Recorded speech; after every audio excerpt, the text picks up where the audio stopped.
Fala lindão e lindona! Se você quer saber como identificar as curvas timpanométricas no gráfico, é nesse vídeo que você tem que ficar. Então não sai daí, não corre, que vai ser top o vídeo de hoje. Um aviso rápido e básico. Tenham paciência comigo hoje que está tendo obras aqui em casa. Paciência comigo, paciência. Vai pro vídeo, pega papel, pega caneta e se joga. Joga duro. Para falarmos de curvas timpanométricas, precisamos entender o que é timpanometria. Timpanometria é o método utilizado para avaliar a mobilização da membrana timpânica e toda a funcionalidade da orelha média. Então, sabemos que cada curva tem as suas características. E para isso, para entender melhor, vamos para o quadro para ficar mais interessante. Vem comigo! Vejo que muita gente tem dificuldade em identificar qual tipo de curva, certo? Então vamos lá. Sabemos que a nossa curva timpanométrica, ela contém um pico. Esse pico nos diz aonde está a maior mobilidade da membrana timpânica, que é o que estamos avaliando na timpanometria. Então vamos lá. Temos o tipo de curva A, AD, AR, B e C, correto? Então, vamos ser diretos.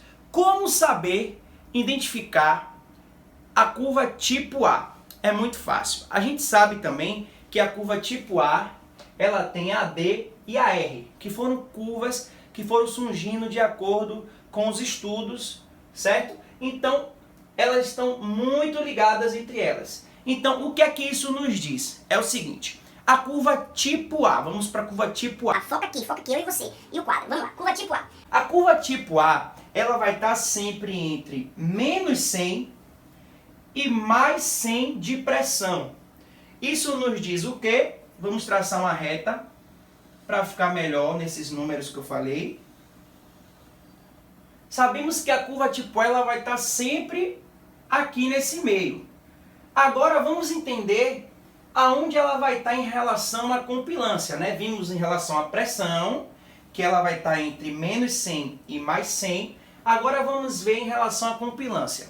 A curva tipo A, ela vai estar sempre entre 0,28 e 2,5 aqui na compilância. Ou seja, se traçarmos uma reta, fica mais fácil de visualizar, correto? Traçando a reta, a curva tipo A, a gente sabe que fica entre menos 100 e mais 100 de pressão, e entre 0,28 e 2,5 aqui do valor de compilância, entendemos que a curva tipo A, ela vai estar localizada sempre aqui nesse quadrado. Seja aqui sendo 0,3, 0,5, 1, sendo 1,2 e por aí vai. Portanto, que ela esteja entre 0,28 e 2,5. E na pressão, entre menos 100 e mais 100. Sabemos também que a curva tipo A, nós temos a AD e a R. Eu gosto muito de exemplificar logo a R, que me lembra rigidez, me lembra achatado. Logo isso, minha linha de raciocínio que eu criei, você pode criar a sua também, me diz que a R ela é sempre aqui embaixo, por estar achatado, né? A diferença de tamanho, então usa essa linha de raciocínio, mas você pode usar a sua. A R sempre está aqui abaixo da AD, que nos diz que é uma curva achatada.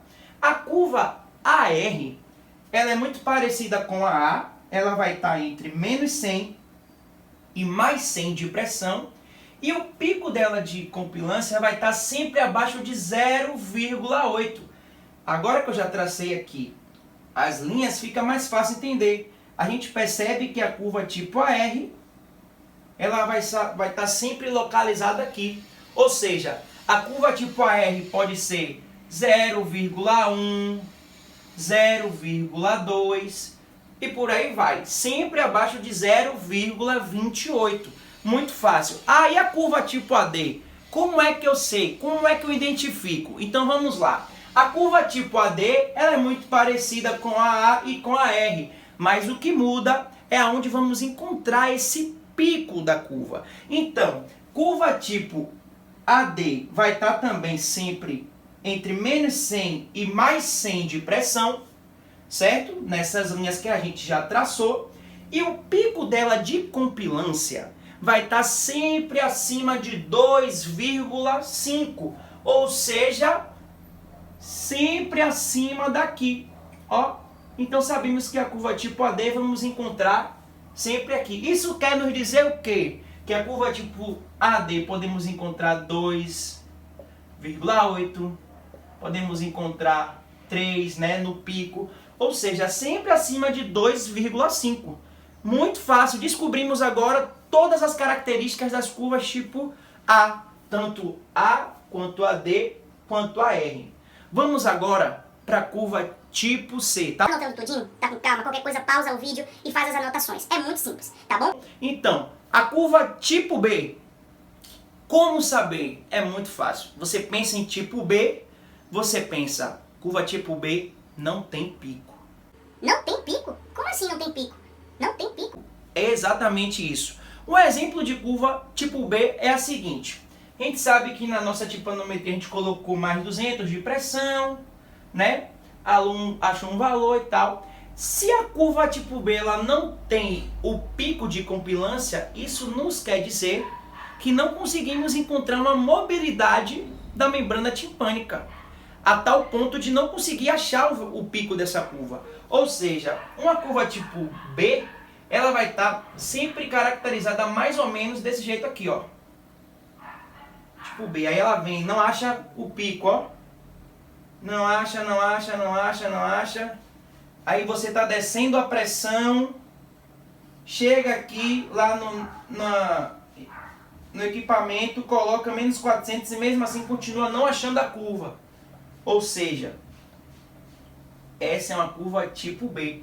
A gente sabe que na pesquisa das curvas a gente coloca mais 200 de pressão, né? Aí acha o valor da compilância, depois a gente volta para as pressões negativas até achar o pico. Só que o que acontece com a curva tipo B? Quando a gente está voltando para a pressão negativa, a gente não acha esse pico. Então, a gente considera a curva tipo B pesquisando até a pressão negativa de menos 400, que é um valor que a gente já considera a curva tipo B. Por quê? Ah, mas por que menos 400? Se alguns equipamentos têm 500, tem 600.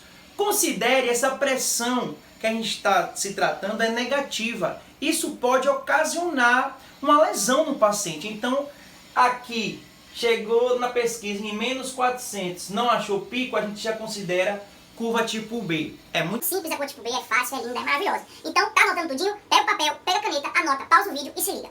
Vamos falar agora da curva tipo C, que também não tem nenhum mistério, certo? A curva tipo C, o que é que eu gosto bastante na minha linha de raciocínio colocar? Que a curva tipo C é sempre quando o pico dela está depois da pressão menos 100. Vamos riscar para entender que fica mais fácil. A curva tipo C, o pico dela vai estar sempre depois de menos 100 dessa reta que já traçamos aqui pesquisando a curva tipo A, certo? Então assim, sempre que o pico dessa curva tipo C tiver aqui depois de menos 100, digamos que temos uma curva aqui tipo C. Veio, aí o pico da curva achamos aqui, por exemplo. Depois de menos 100, a gente já caracteriza essa curva com a curva tipo C. Ah, e no valor de compilância, curva tipo C tem algum número aqui para poder estar? Não. O que é para você identificar, o fator chave para você identificar a curva tipo C, sempre ver se o pico dela está depois de menos 100, da pressão menos 100. É simples, acabamos de achar todas as curvas. A curva tipo A curva tipo AR, a curva tipo AD, a curva tipo C e a curva tipo B. Então, muito simples, revisa todo o vídeo. Vamos fazer um resumo rapidão, rapidão. Se liga aí que eu vou adiantar o vídeo, então anota rapidinho. As curvas que contêm a letra A sempre vão estar com seu pico entre a pressão menos 100 e mais 100. Como diferenciá-las? A curva tipo A, em ponto de compilância, vai estar sempre de 0,28 e 2,5. Curva tipo A. A curva tipo AR sempre abaixo de 0,28. E a curva tipo AD, o seu pico sempre acima de 2,5 de compilância. Curva tipo B, como saber? Após a pesquisa voltando à pressão negativa, chegou em menos 400, ainda não achou o pico? Curva tipo B. E a curva tipo C? Sempre quando o seu pico tiver depois da pressão menos 100. após assistir todos esses vídeos, você deve estar se perguntando, e essas curvas me diz o quê? Então, a curva tipo A, ela é encontrada geralmente em pacientes com audição normal, a curva tipo AR, geralmente encontradas em paciente com otosclerose, a curva tipo AD, geralmente encontradas em pacientes com hipoacusia condutiva, né, ocasionada por uma disjunção da cadeia auricular, essa disjunção sendo traumática, certo? A curva tipo B, geralmente é encontrada em pacientes com otite secretoras ou pequenas perfurações timpânicas, né, da membrana ali timpânica, e a curva tipo C, geralmente encontrada em pacientes com disfunções tubárias. Ou seja, a gente sabe que a timpanometria é a avaliação da mobilidade da membrana timpânica. Relaciona aí agora com as alterações que eu acabei de relatar e vê se não faz sentido. Não vou falar um pouco mais sobre porque é assunto do próximo vídeo, de próximos vídeos. Então, você que está aqui, que gostou desse vídeo, compartilha, curte, comenta aqui embaixo o que é que você achou e diz aí qual vídeo que você quer ver por aqui, qual assunto você quer ver por aqui, qual a sua maior dúvida. Vamos aprendendo juntos, estudando juntos. Fono 220 volts. Valeu!